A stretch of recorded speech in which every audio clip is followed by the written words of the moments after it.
할렐루야. 우리 옆에 분과 인사합시다. 하나님이 귀하를 사랑하십니다.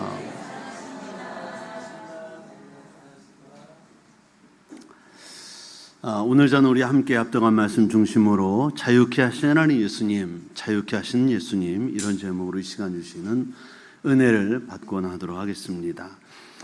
매년 8월 15일은 저희 교회가 침례를 하는 날입니다. 침례 예식, 세례 예식, 똑같은 말이죠. 침례라고 말하는 이 세례가 뭐 그리 대단한가, 중요한가 이렇게 묻는 분이 있을 수 있습니다. 교회를 처음 나오셨거나 또는 이제 새가족 된 지가 얼마 안 되는 분들은 이 세례, 이 침례가 중요한가 이렇게 생각할 수 있어요. 그러나 예수님께서 세례요한에게 물세례를 받을 때의 장면을 보시면 예수님께서 요단강에 세례를 받으시러 갔을 때 세례 요한이 이렇게 말했습니다. 마태복음 3장 14절에 보시면 요한이 말려 이르되, 세례 요한이 예수님이 자신에게 물세례 받으러 오는 것을 말렸다는 거예요. 내가 당신에게 세례를 받아야 할 터인데 당신이 내게로 오시나이까. 예수님이 메시아시고 구세주신 것을 이제 아는 세례 요한은 예수님의 세례를 말렸습니다. 사실 예수님은 세례를 받지 않아도 되는 분이죠. 왜냐하면 세례 요한의 세례는 당시 무엇을 의미하냐면 우리가 지은 죄를 물에서 깨끗하게 씻는다는 회개의 세례입니다. 그래서 예수님은 나실 때부터 죄가 없으신 분이고 또 살면서 죄를 짓지 않은 분이기 때문에 죄사함의 세례를 받을 필요가 없죠. 안 받으셔도 되는 분인데도 받으셨습니다. 그러므로 예수님이 받으셨다면 우리는 말할 게 뭐 있겠습니까? 세례 받으실 필요가 없는, 죄가 없으신 예수님도 세례를 받으셨다면 죄가 가득한 우리가 어찌 세례를 받지 않을 수 있겠냐 그 말이죠. 예수님이 죄 없으신데 왜 세례를 받으셨을까요? 먼저는 율법의 요구를 이루신 겁니다. 그리고 우리 죄를 속량하시고 우리를 죄에서 자유케 하시고 또 인류의 모든 죄와 사망에서 자유케 하시고 인류를 구원하시기 위함이다. 이렇게 볼 수 있습니다. 자유에는 여러 가지 종류의 자유가 있는데 자유를 누리지 못한 채 살아가는 사람이 참 많이 있어요. 우리나라는 자유민주주의 국가입니다. 그럼에도 불구하고 우리가 무엇인가 매여 있고 붙들려 있고 눌려 있다면 우리는 참 자유를 누리고 있지 못하다는 거죠. 우리 가까이 주위를 살펴보면 죄의 포로가 되는 사람이 많습니다. 다시 말하면 죄에 매여 사는 사람이 많이 있다. 포로든지 죄인들은 자유를 박탈당합니다. 그들은 거주를 제한받고 또는 수갑이나 사슬의 밧줄에 매여 살죠. 죄로부터 벗어나지 못하고 죄의 올가미에 묶여 산 사람이 많습니다. 복수의 칼날을 갈며 인생을 허비하는 복수의 포로가 있고요. 또 미움의 포로가 된 사람 많죠. 사랑하는 시간도 부족한데 하나님은 사랑이시고 우리가 사랑으로 살아야 되는데도 불구하고 누군가를 미워하고 산다면 이것은 하나님의 역사가 아닙니다. 악한 영의 역사다. 사단, 악한 영이 우리에게 와서 하는 일은 몇 가지인데 그 중에 특징이 뭐냐면 미움을 줍니다. 서로 싸우게 만들어요. 시기하게 만듭니다. 질투하게 만듭니다. 분리시켜요. 그래서 가정을 분리시키고 교회를 분리시킵니다. 나라를 분리시켜요. 그래서 우리가 만약에 이 땅을 살면서 미움 속에 살고 다툼 속에 살고 복수 속에 산다면 이건 사단의 역사예요. 악한 영의 역사입니다. 어떤 사람은 염려의 포로로 살아요. 날마다 눈만 뜨면 한숨 지고 삽니다. 염려하고 사는 거야. 근심하고 삽니다. 어떤 사람은 과거의 실패를 경험했던 한 가지 이유 때문에 실패 포로가 되어 사는 사람도 있습니다. 도전을 못하는 거예요. 또 실패할까 봐. 어떤 사람은 돈만 생기면 카지노에 달려갑니다. 도박에 매여 있어요. 어떤 사람은 약물 중독에 매여 있습니다.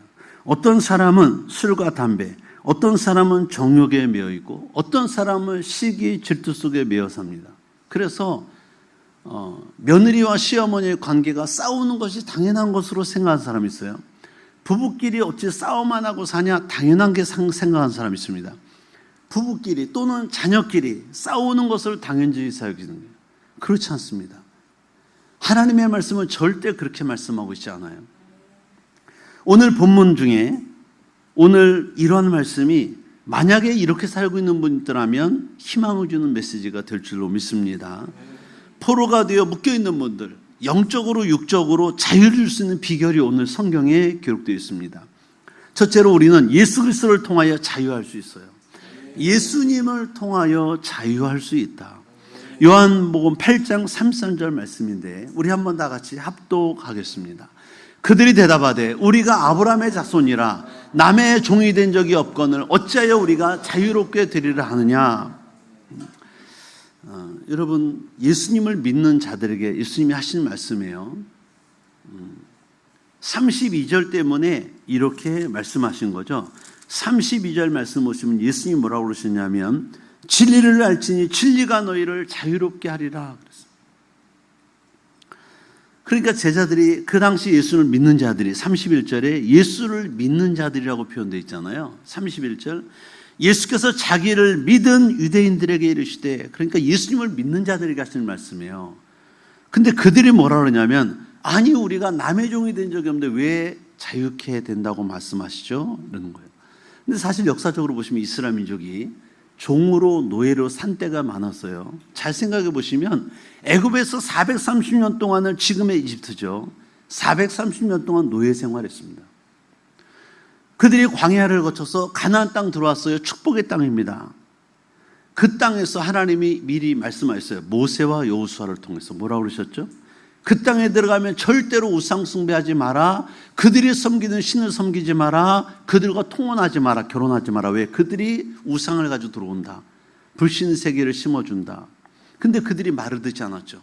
결국은 바알과 아세라를 섬기며 삽니다. 하나님을 섬긴다고 말하면서, 그래서 결국 그들이 하나님이 그 죄의 대가로 BC 722년 북이스라엘, 우리나라처럼 남북이 갈렸죠. 북이스라엘이 아수르에게 멸망당합니다. 포로로 끌려갔어요. 그리고 나서 BC 580년에 남유다는 한참 뒤에 바벨로니아에게 멸망당하는데 BC 720년 마이너스 586년 하면 136년 뒤입니다. 북이스라엘이 우상 숭배로 망한 것을 보고도 남쪽 유다가 버리질 않았어요. 바알과 세라를. 결국 BC 580년 또 멸망당했습니다. 바벨로니아에게.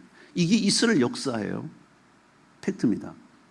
결국은 뭐예요? 우상 숭배함으로 바벨론에 끌려서 70년 노예 생활합니다. 그러니까 이스라엘 민족이 벌써 역사적으로 봐도 많은 세월을 노예로 종으로 산 적이 있어요. 그런데 그들은 자긍심이 뛰어난 이들은 자유를 잃고 다른 사람의 종이 된 적이 없다라고 지금 말하고 있는 거야. 어거지 쓰는 거죠. 설사 그들이 다른 사람의 종이 된 적이 없다 하더라도 예수님이 하신 말씀은 정책상형으로 말하는 게 아니에요. 영적으로 말하고 있는 겁니다. 그래서 여러분 그 33절의 말씀을 자세히 보시면 정적으로 너희가 나라적으로 종 노예된 것 이것보다도 영적으로 지금 볼 때 악한 영에게 사로잡힌 경우가 많다라고 말씀하는 거예요. 지금 여러분 죄의 억압이 정적인 억압보다 훨씬 더 주님 보시는 심각했습니다. 사사기에 나오는 삼손의 삶을 보시면 죄가 얼마나 무서운가를 알 수 있죠. 우리가 삼손하면 사사기에서 가장 유명한 사사잖아요. 그의 삶은 다 알고 있습니다. 삼손과 데릴라, 삼손과 드릴라 영화로도 나온 적이 있어요. 삼손이 얼마나 힘이 센지 사자를 염소 새끼 찢듯이 찢었대. 여러분 사람이 사자와 싸워 이길 수가 있을까요? 사자를 찢었다는 거야. 거기다가 나귀 턱뼈 하나로 블레셋 사람 1000명을 죽였다는 거야. 1대 1000입니다. 1대 100도 기적 같은 일이잖아요. 1대 1000이야. 엄청난 괴력의 사나이. 하나님께 은사로 힘을 받은 거예요. 그래서 하나님이 사사로 세우시고 이스라엘 백성을 보호하시는 거지. 주변 나라가 쳐들어오면 그를 장군 삼아 대문에서 물리치게 하시는 거예요. 그런데 그러던 삼손이 이방 여인에게 결국은 마음을 뺏깁니다. 주님은 말씀했어요. 이방 여인과 통혼하지 마라. 하나님을 섬기는 백성과 상관해라. 근데 결국은 블레셋 나라의 이방 여인 드릴라에게 마음을 뺏겨서 어떻게 됩니까? 자기의 힘의 근원이 머리털 깎지 마라 했잖아요. 나시리는 독주를 마시지 말고 머리털을 깎지 마라. 힘의 근원이 머리에 있었어요. 그런데 여인이, 이 사랑하던 여인이 계속 블레셋 사람들의 압력을 받고, 네가 만약에 이 비밀을 캐내지 않으면 너와 네 집을 불사르고 거름돈 만든다 그러잖아요. 그러니까 겁나니까 이 삼손이 올 때마다 이 여인이 얼마나 미혹하겠어요. 유혹하고. 세상 말로 꼬셨겠냐고. 비밀을 알아내지 않으면 자기가 죽게 생겼잖아. 그러니까 삼손이 사랑하는데 자꾸 거짓말을 하죠, 처음에는. 그러다가 여인이 자기 나를 사랑 안 해서 좀 거짓말한다, 뭐 별의 말을 하니까 결국은 말을 들어줬죠. 자기 비밀이 머리카락에 있는 걸 얘기해줘요. 바보 아니야, 바보. 그래서 결국 어떻게 됩니까? 블레셋이 쳐들어와가지고 머리를 자르는데 힘을 못 쓰잖아. 밧줄을 묶어갑니다. 다곤 신전에 끌고 와서 두 눈을 뽑아버려요. 온몸을 쇠사슬로 묶고 맷돌을 갈게 하잖아. 짐승이나 말을 묶어가지고 돌리는 그 맷돌을 사람이 갈게 하는 거예요. 비참하게 죽어요. 사사가, 한 나라의 장군이, 하나님께 쓰임받은 나실이니, 택함받은 자가. 결국 인간이 왜 이렇게 됐느냐? 죄 때문에, 죄성 때문에. 안 되는 줄 알면서 왜 가? 끊어야 될 줄 알면서도 못 끊어. 계속 죄를 짓는 거야. 일부 예배 때 제가 그렇게 얘기했어요. 여러분 양심이 알아. 하나님은 인간을 지을 때 우리 안에 선한 양심을 주셨어, 센서를. 죄를 지으면 양심의 가책을 받게 돼 있어요. 물론 사단에게 완전히 사로잡혀서 죄라는 걸 깨닫지도 못하는 양심이 마비된 사람도 있지만 거의 많은 사람은 양심의 가책을 받고 삽니다. 자기가 말하거나 행동하는 잘못하면 알아요. 그래서 여러분 스스로가 잘 아는데 나는 이거 죄야 여겨지는 게 있어. 이걸 못 끊고 있다 말이야. 못 끊어. 끊어야 되는데 못 끊어. 왜 그러냐? 죄의 종이 됐기 때문에, 죄의 노예가 됐기 때문에. 3, 4절을 보시면 이렇게 말씀했어요. 예수께서 대답하시되 진실로 진실로 너에게 이르노니 죄를 범하는 자마다 죄의 뭐라고요? 노예라는 노예. 죄에게 잡힌 노예, 묶인 노예다. 죄에 묶여있는 사람의 특징을 알 수 있는데, 죄에 묶여 죄의 종이 된 사람은 죄를 자기도 모르는 사이에 범하고 죄를 짓고도 날마다 끊어야 되고 또 해. 왜냐하면 죄의 노예로 묶여있기 때문에. 그러나 로마서 6장 3절로 4절 말씀에는 이렇게 말씀하고 있습니다. 무릇 그리스도 예수와 합하여 하나 돼서 세례를 받은 우리는, 물세례, 세례, 침례 얘기하는 거예요. 그의 죽으심, 예수님이에요. 예수님의 십자가의 죽으심과 연합하여 하나 돼서 세례를 받은 줄 알지 못하느냐? 다시 말하면 2000년 전 예수님이 나의 모든 죄를 담당하시고 십자가의 죽으심과 오늘 내가 예수를 믿고 물속에 들어가 세례 받을 때, 그때 물속에 들어갔을 때는 나는 죽은 것으로 여겨라. 예수님의 죽으심과 연합해서 하나로 생각해라. 예수님께서 나를 위해 죽으셨어요. 인류를 위해 죽으셨어요. 그 죽음이 내가 세례받을 때 물속에 들어갔을 때 나는 죽었다라고 선포하고 선언하라는 거예요. 인정하라는 거예요. 동일시하라는 거야. 동일시 여겨라. 그의 죽으심과 합하여 세례를 받은 줄 알지 못하느냐? 그러므로 우리가 그의 죽으심과 합하여 세례를 받음으로 그와 함께 장사되었나니, 우린 죽은 자가 됐다는 거예요. 죄에 대하여 옛사람이, 이는 아버지 영광으로 말미암아 그리스도를 죽은 자 가운데 살리신 것 같이 우리를 또한 새 생명 가운데 행하게 하려 함이라. 여러분, 성도들이 세례받고 예수님의 죽으심과 하나 됐다는 것은 예수님이 우리 죄를 담당할 때 죽으심같이 우리도 역시 죄에 죽었다를 믿고 인정하라는 거예요. 그러므로 여러분이 만약에 세례받은 사람이다 그러면 여러분은 옛사람이 죽은 자야. 죄는 죽은 거야. 여러분 중에 혹시 죽은 사람 시체가 일어나가 죄 짓고 다니는 거 본 사람 손 들어봐요. 시체가 돌아다니면서 죄 짓고 다니는 거 본 사람 손 들어보라고. 시체는 죽었어요. 아무 짓도 죄를 못 져요. 마치 우리가 물속에 들어갔을 때 나는 죽었습니다. 나의 옛사람. 죄를 짓고 싶어하는 나는 죽었다 인정하고 어떻게 하라는 거예요? 죄 가운데 살지 말라는 거예요. 근데 1년 사이에 부활한 사람이 많죠? 살아서 막 돌아다녀. 세례 받기 전부터 더 죄를 짓고 다녀.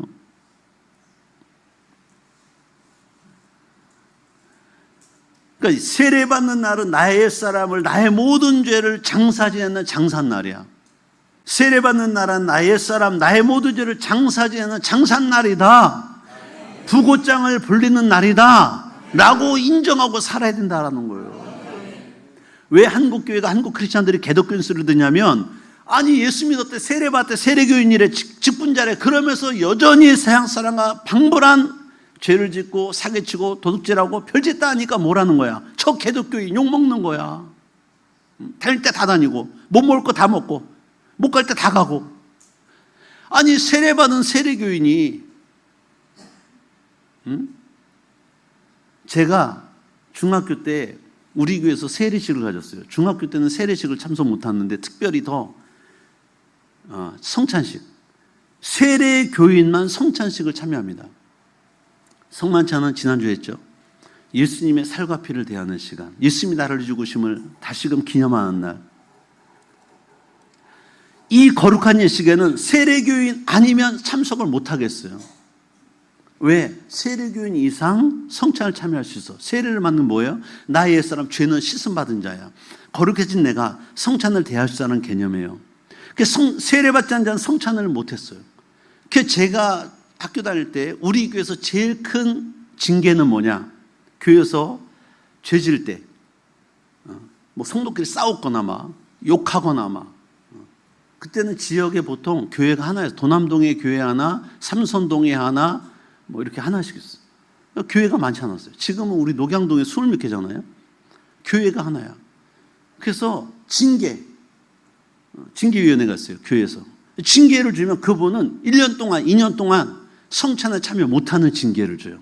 이건 수치, 창피한 거예요. 세례받았는데 세례받은 집사님이, 장로님이, 권사님이, 안수사님이 세례 성찬을 참여 못한다. 이건 정말 치욕스러운 일이었어요. 그래서 제일 큰 징계가 성찬금지예요. 그러니까 성찬이 얼마나 큰 영광이에요. 성찬에 참여할 수 있다는 게. 성찬을 참여하려면 반드시 뭘 받아야 돼? 세례 받아야 돼요. 그래서 그때는 저는 우리 교회 어른들이 성찬에 참여하는 걸 너무 부러웠어요. 학생 때, 중학교 때. 성도들이 세례받고 예수님과 연합했다는 것은 이미 예수님께 십자가에서 죽으신 것처럼 나도 죄에 대해 죽었다는 것을 의미하는 거예요. 할렐루야.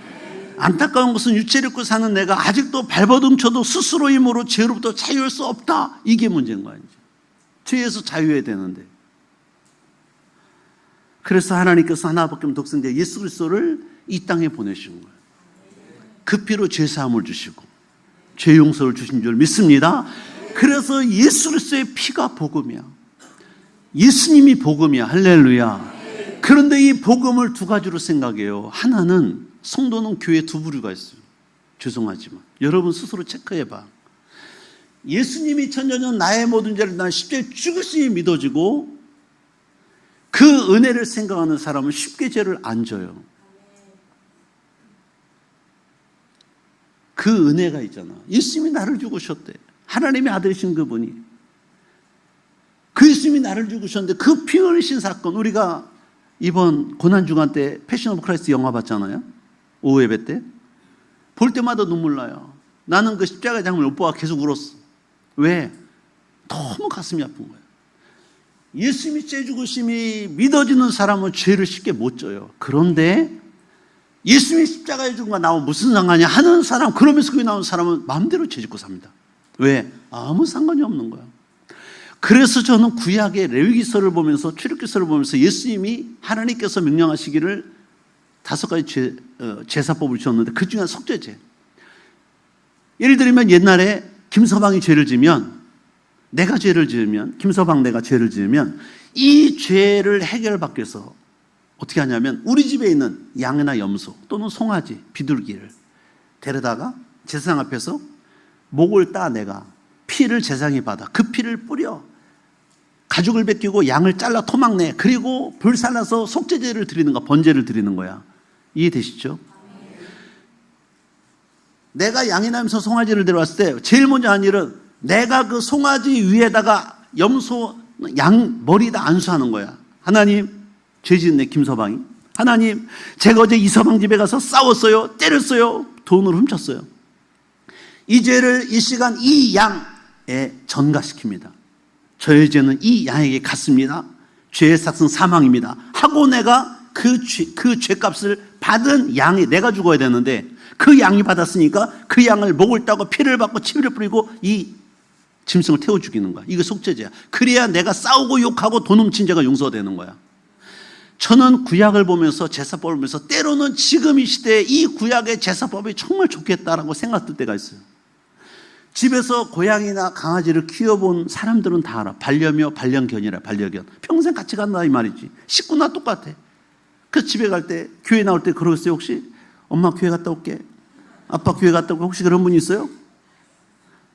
아니 어떻게 개하고 사람하고 똑같이 생각해요. 그냥 이뻐는 하되 동물이야. 어떻게 아들, 딸이야 그러냐. 그건 아니에요. 아니라고. 너무 이뻐하니까 그렇게 얘기하는, 표현하는 거야. 이스라엘은 강아지, 고양이 안 키웠어요. 그 대신 집에 양이나 염소, 새끼는 다 키워요. 여러분 양 새끼 봤어요? 금방 나고 하얀 거? 염소 새끼, 염소는 미울 것 같죠? 염소도 금방 나고 하얀 새끼 너무 이뻐요. 말티즈하고 비슷해. 우리 집 애들이 걔네들하고 그 이스라엘도 마찬가지. 애들이 그 양하고 염소 같이 자. 이불 속에서. 너무 이쁘니까 막 털복숭이야 그냥. 그러고 맨날 놀아. 놀아. 근데 어느 날 1년 지나고 2년 지나서 좀 컸는데 그 식구같이 지내잖아요. 그런데 내가 죄를 졌어. 그러면 그 애한테서 품에서 양 새끼를 딱 뺏어. 왜 뺏는 거죠? 내가 지은 죄를 네가 담당해. 네가 죽어야 되는 거야. 애는 울고 뭐 난리야. 아빠 쿠키는 안 돼요.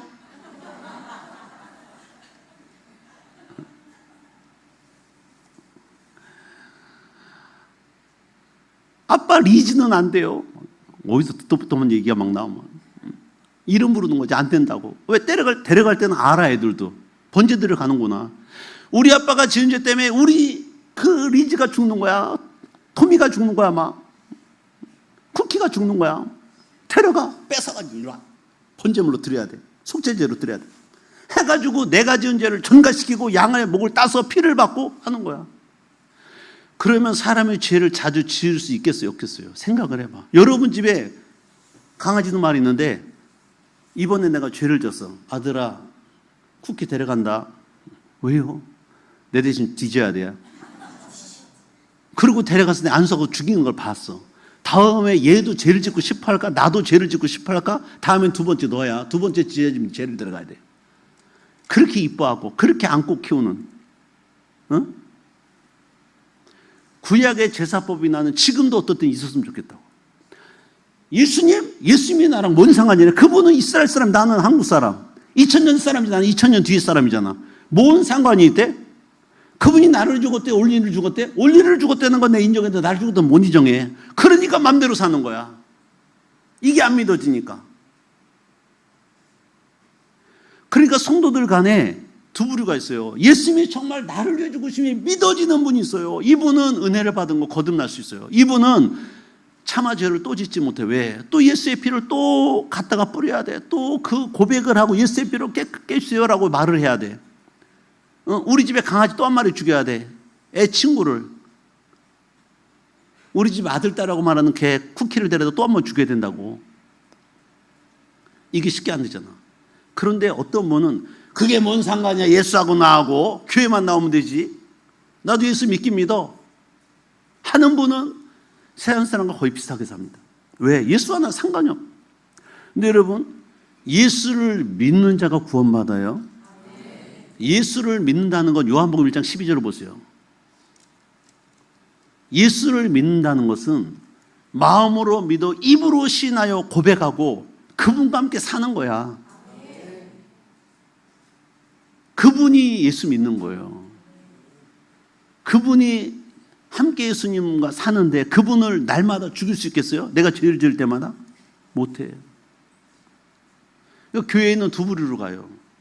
한 부류는 정말 나를 위해 죽으심이 믿어져서 그 은혜를 깨닫고 진짜 믿음으로 신실하게 가는 분이 있고, 또 내가 죄를 지으면 있으면 또 한 번 죽이는 거야.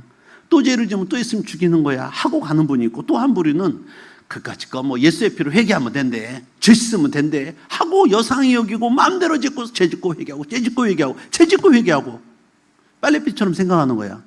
세수빈처럼 예수의 피를 세수빈으로 생각하는 거야. 죄지으면 뭐 씻으면 되지 뭐. 깨끗하게 회개하면 되지 뭐. 그 예수님을 모르는 거야 지금. 뭔 말인지 이해되세요?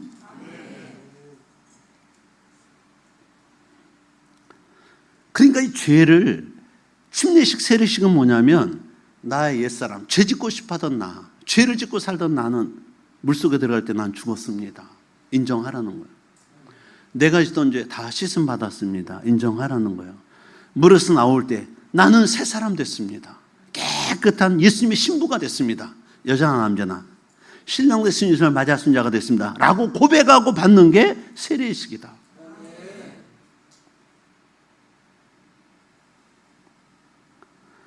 예수님이 이 땅에 오신 이유를 이사야서 61장 1절에 보면 이렇게 말했어요. 주 여호와의 영이 내게 내리셔 성령이 임하셨으니 이는 여호와께 내게 기름 부으사 가난한 자에게 아름다운 소식을 전하게 하리라 하심이라. 나를 보는 사 마음의 상한 자를 고치시며 포로된 자에게 자유를, 죄의 포로, 죄의 노예를 자유케 하고 죄에게 갇힌 자, 눌린 자에게 노임을 선포하기 위해서 예수님이 오셨다라는 거예요. 아멘. 그러니까 예수께서 오실 사역을 예수님 탄생 700년 전에 이사야 선지자가 이미 예언해 놓은 거예요. 그 예수님이 사실 와서 죄에 눌리고 그 죄 때문에 온 가난, 질병, 저주, 사망, 실패 이런 것들에 눌려 사는 자를 자유케 하시려고 예수님이 오신 거예요. 할렐루야. 여러분 요한복음 8장 36절에 보시면 이렇게 말씀해요. 읽어볼까요? 시작. 여기에 아들은 예수님을 말해요. 예수님을 믿으면 죄를 씻음받고 용서받는다는 의미예요. 할렐루야. 신명기 28장 14절부터 63절까지는 죄의 싹스러운 모든 저주를 다 써놨어요. 인간에게만 저주를 다 써놨어요. 28장 1절로 14절까지는 축복을 말했지만 15절부터 마지막 절까지는 인간에게만 죄를 지은 인간에게 오는 모든 저주, 너희가 만일 내 규례와 명령과 법도를 지켜 행하지 않으면 이런 가난, 질병, 전, 사망, 연단을 쫙 세운 거야. 결국 인간에게 온 가난, 질병, 저주, 사망, 실패, 죄에 눌리는 사건은 뭐 때문에 왔냐면 이 죄가 원인되어서 온 거야. 그러니까 만약에 예수의 피로 죄를 씻음 받으면 가난이 떠나가고 질병도 떠나가고 저주와 사망, 실패가 떠나가는 거야. 할렐루야. 그래서 예수를 믿고 죄사함 받은 자에게 진정한 자유가 있어요. 가난의 자유. 가난이 떠나가. 질병 떠나가. 저주와 사망이 떠나가는 거예요. 영생이 오는 거예요. 실패가 떠나가는 거예요. 그래서 예수님 안에 진정한 자유가 있어요. 참 자유가 있다. 이거를 알면 죄를 여상하게 짓지 않아요. 쉽게 짓지 않아요. 그러므로 여러분, 저와 여러분들이 이미 세례 받으신 분들은 예수 그리스도로 말미암아 내가 죄사함 받고 또 세례식을 통해 나는 옛사람은 죽고 나의 죄는 죽었다라고 선포하시고 아직 예수 그리스도를 영접하지 않은 분이 있다면 오늘 영접하시고 마음으로 믿어 입으로 시인하면서 나는 이번 세례 때 나의 옛사람은 죽었습니다. 죄성은 죽었습니다. 주님과 함께 사는 자가 될 겁니다라고 이 거룩한 예식에 참여할 수 있기를 축복합니다. 세례식은 결혼식과 똑같아요. 결혼식의 의미가 뭐죠? 여기 선남, 선녀, 남자, 여자, 총각, 처녀가 가족과 친척과 친구들과 하나님과 성도들 앞에 오늘부로 하나 되어 사는 것을 표현하는 게 결혼식이에요. 선포하는 게 결혼식이에요. 세례식은 옛사람, 죄짓던 나는 죽고 물에서 올라올 때 새 사람 되어서 신랑 되신 예수님과 이제 앞으로 하나 되어서 믿음으로 의인으로 살 겁니다 하는 공포하는 시기야. 성도들과 하나님 앞에, 사람들 앞에. 할렐루야. 그래서 여러분, 예수님을 아직 마음으로 믿어 입으로 시인하지 않고 영접하냐면 이번에 영접하시고 죄사함의 은혜를 받으시고 그분과 함께 영원히 사시기를 축복합니다. 예수님 안에 참 자유가 있어요. 둘째로 말씀 안에 참 자유가 있어요. 따라합시다. 말씀 안에 참 자유가 있습니다. 요한복음 8장 32절 말씀을 다 같이 읽겠습니다. 다 같이 읽습니다. 시작.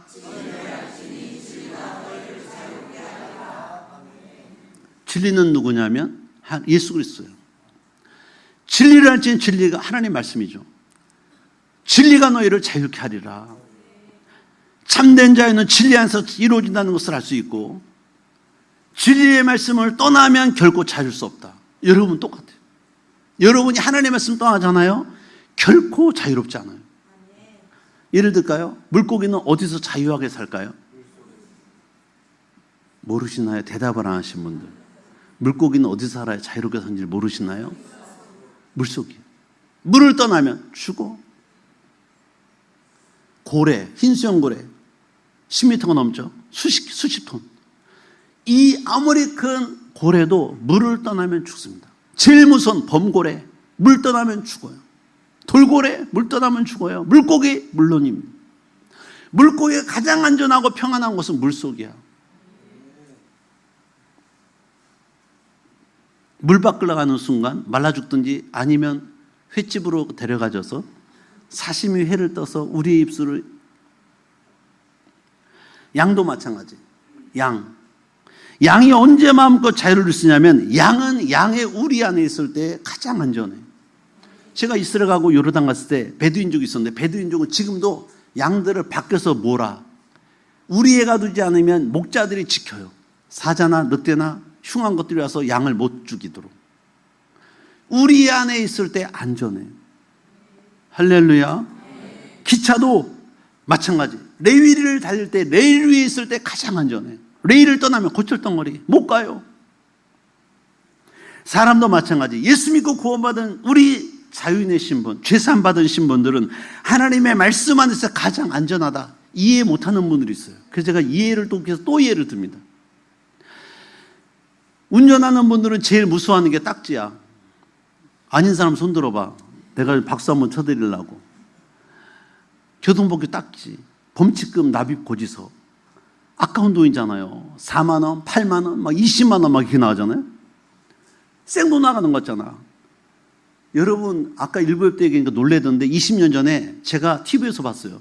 미국에서 초보 운전자 여성이 심장마비로 죽은 사건이 있었어요. 운전하다가. 어떤 때냐, 모퉁이를 딱 돌아서는데 경찰이 딱 잡은 거야. 정지.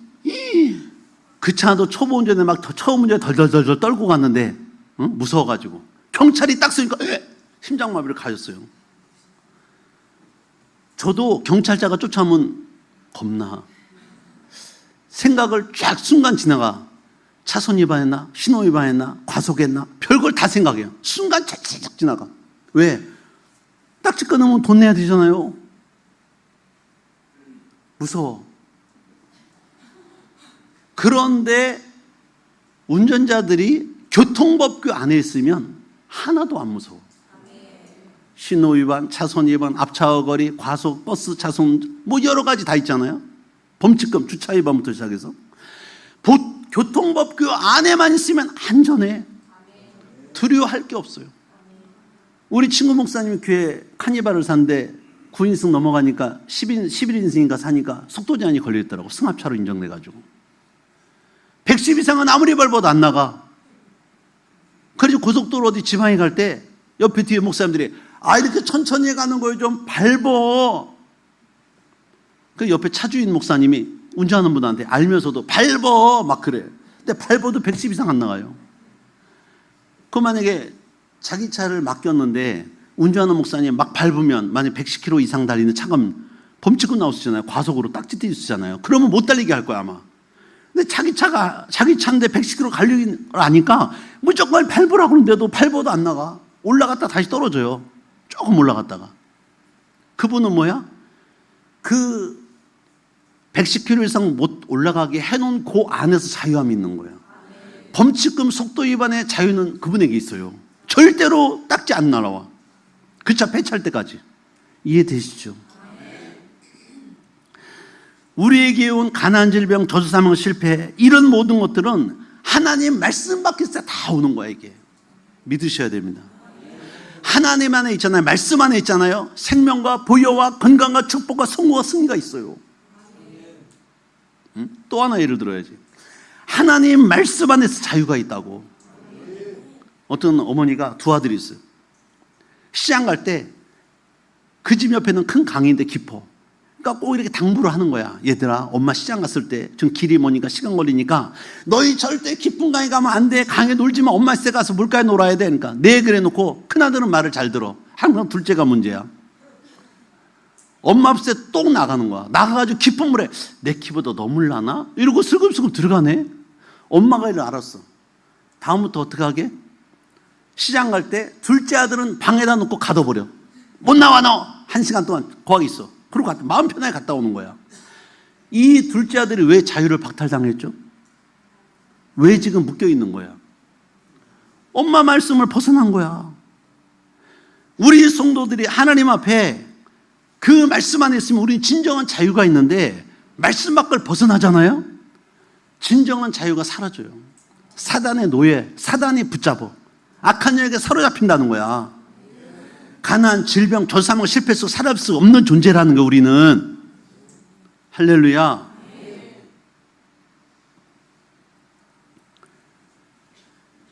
이 작은 아들의 자유가 어디 갔냐면 결국은 어머니의 말씀만 있지 않으면 진정한 자유가 없는 거야. 뺏긴 거야. 이스라엘 민족이 애굽에서 살다가 모세를 통해서 구원했어요. 그래서 적과거린 땅에 주셔서 적과거린 땅, 가나안 땅, 축복의 땅. 거기 가서 말씀했지. 모세와 여호수아를 통해서 십계명을 지켜라. 우상 섬기지 마라. 하나님보다 사랑을 있으면 안 된다. 그런 이방신들에게 절하지 마라. 그들과 통혼하지 마라. 분명히 말씀했는데 이 이스라엘 민족이 가서 말씀대로 안 살았어요. 결국 뭐야? 하나님이 아수르와 바벨론을 보내서 그 나라 백성을 바벨로니아로 끌고 왔어요. 아수르로 끌고 왔어요. 그들이 살던 자유를 박탈했어. 바벨로니아 감옥 속에 집어넣은 거야. 묶어놔 버린 거예요. 무엇을 안 지켜서? 아버지 말씀을 안 지켜서. 이해되시면 아멘. 하나님의 말씀 밖에 가니까 결국 다른 나라들이 쳐들어와 잡아다가 자유를 박탈하고 그들의 감옥 속에 집어넣어 버린 포로로.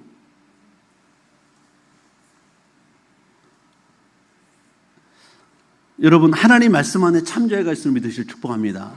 말씀 안에 있잖아요. 말씀 안대로 살잖아요. 말씀 속에 살잖아요. 너무 행복해요.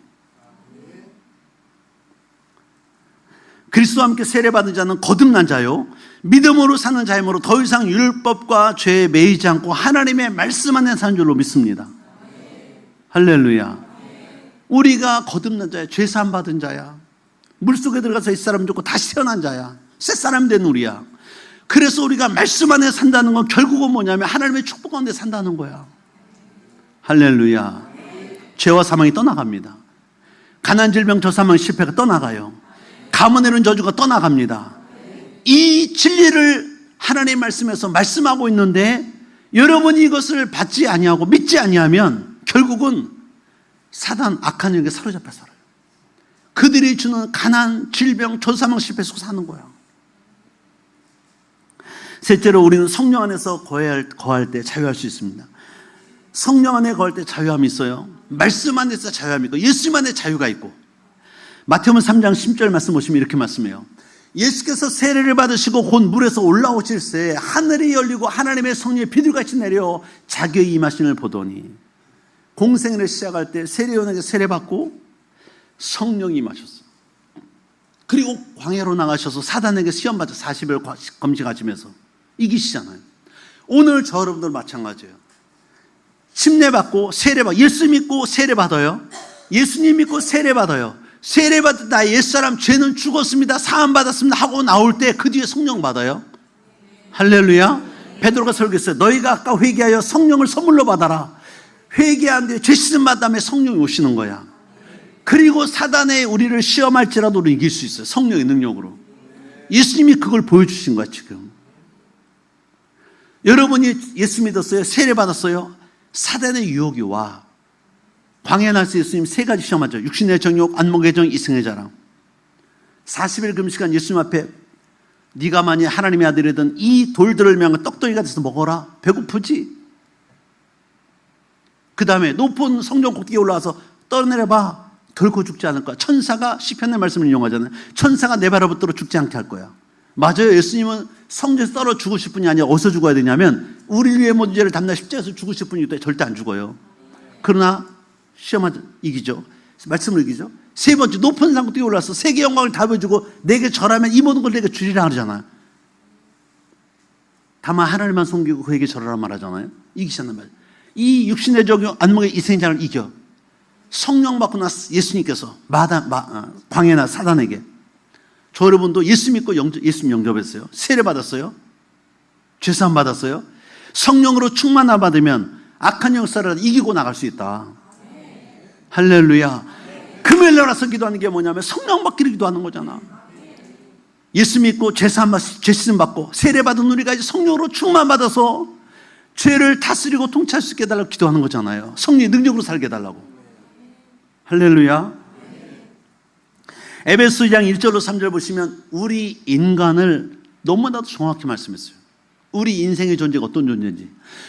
예수님은 허물과 죄로 죽었던 너희를, 우리는 허물과 죄, 실수 때문에 죽었던 우리를, 사망에 갈 수밖에 없는 우리를 그 말이에요. 그때의 너희는 지금 우리들 그 가운데 행하여, 허물과 실수 가운데 죄 가운데 행하여 이 세상의 풍조를 따르고 이 세상 유행을 따라 살고, 이 말이야.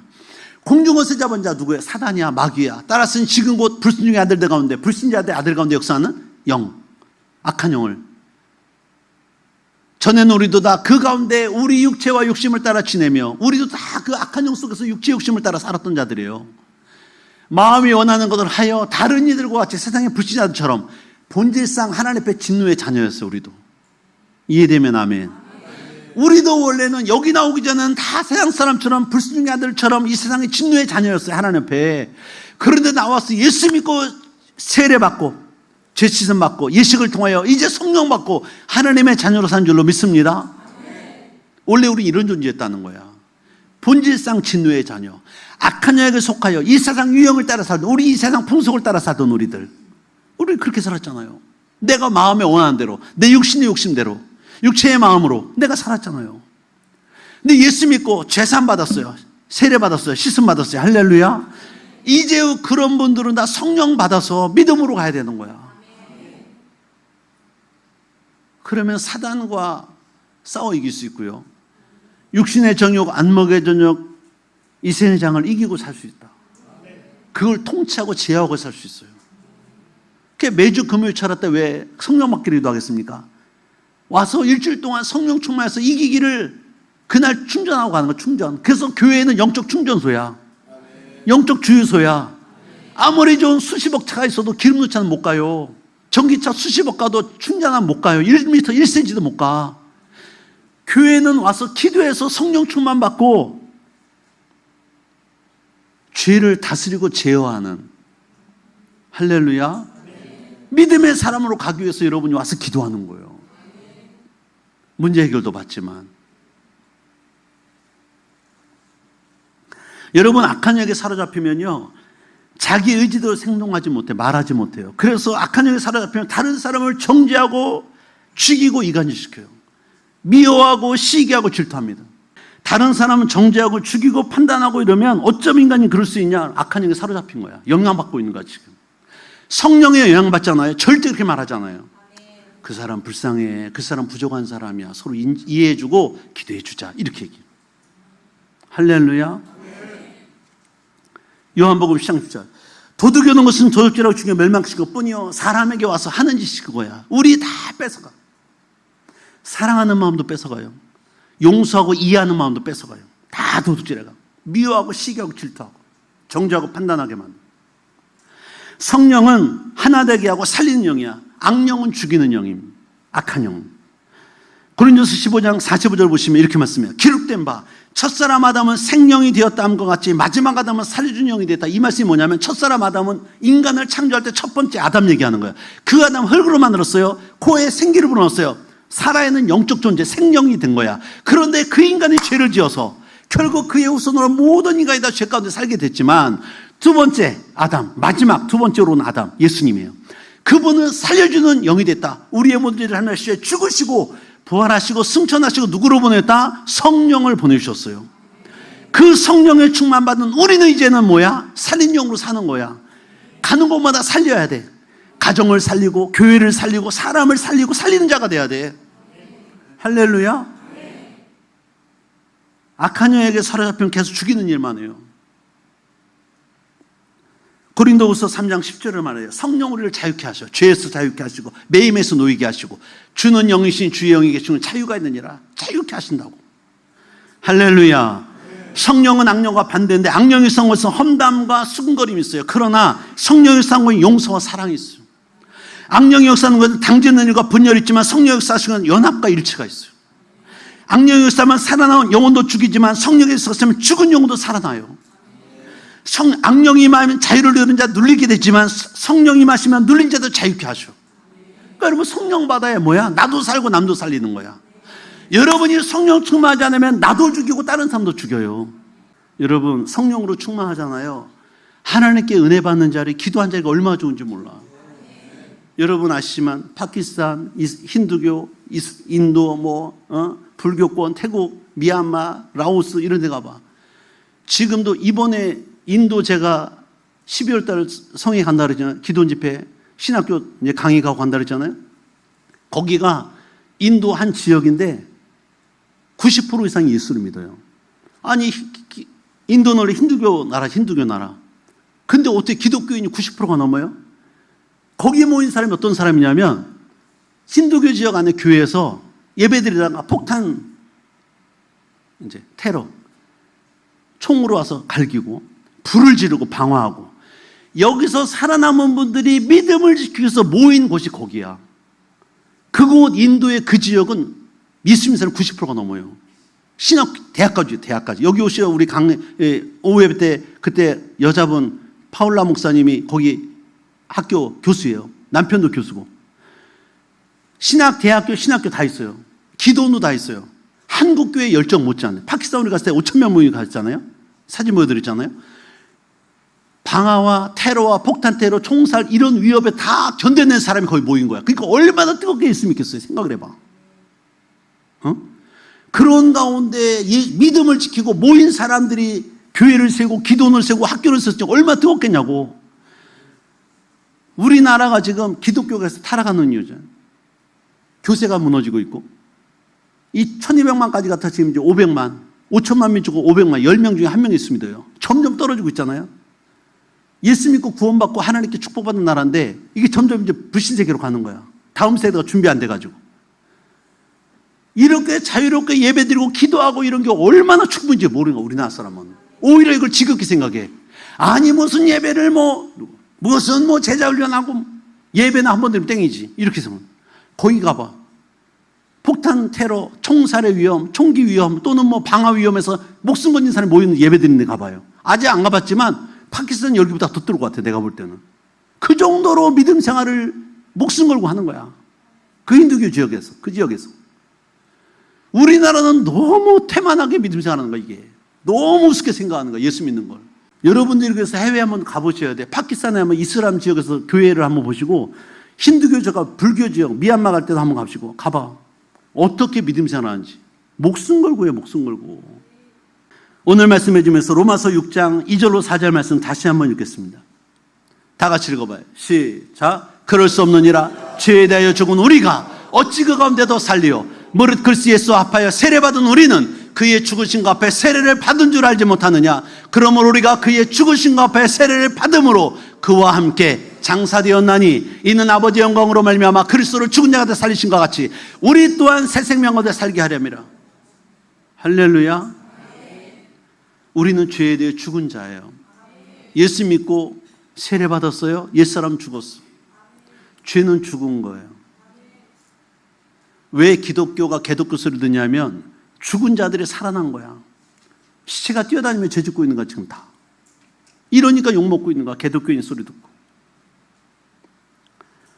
예수 그리스도와 합하여 세례받은 우리는 그의 죽으심과 합하여 세례받은 줄 알지 못하느냐. 그러므로 우리가 그의 죽으심과 합하여 세례받음으로 그와 함께 장사되었나니 이는 우리의 아버지 영광으로 말미암아 그리스도를 죽은 자가 살리신 같이 우리 또한 새 생명 가운데 행하게 하려고. 할렐루야. 새 생명 가운데 다시금 우리가 태어나고 주님과 함께 영원히 살게 하려고.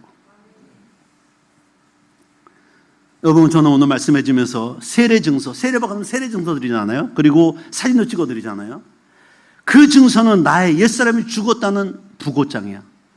나 죽었습니다 옛사람. 천국의 시민 등록증과 똑같아요.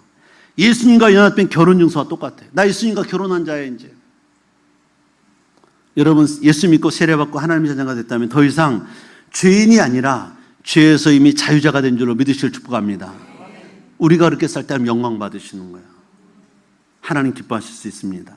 그러므로 그리스도 앞에 세례받음으로 우리는 예수님과 함께 죽은 것을 인정하고 예수 그리스도로 옷 입고 구원의 은총을 감사하며 살아가는 저 여러분 되시기를 주님 이름 축복합니다. 기도하겠습니다. 다 같이 일어나셔서 우리 받은 말씀 붙들고 주여 우리는 예수님 안에서 또 성령 안에 있어야 또 말씀 안에 있어야 자유할 수 있습니다. 우리가 이제는 세례받은 자로서 옛사람은 죽었습니다. 예수님과 함께 죽었습니다. 인정하고 결단합니다. 우리가 다시금 새 사람을 살기를 원합니다. 주여 우리를 성령으로 충만케 하셔서 하나님께 받은 믿음의 삶을 살게 해달라고 우리 한번 주님의 성을 세우며 기도합니다. 주여 주여 주여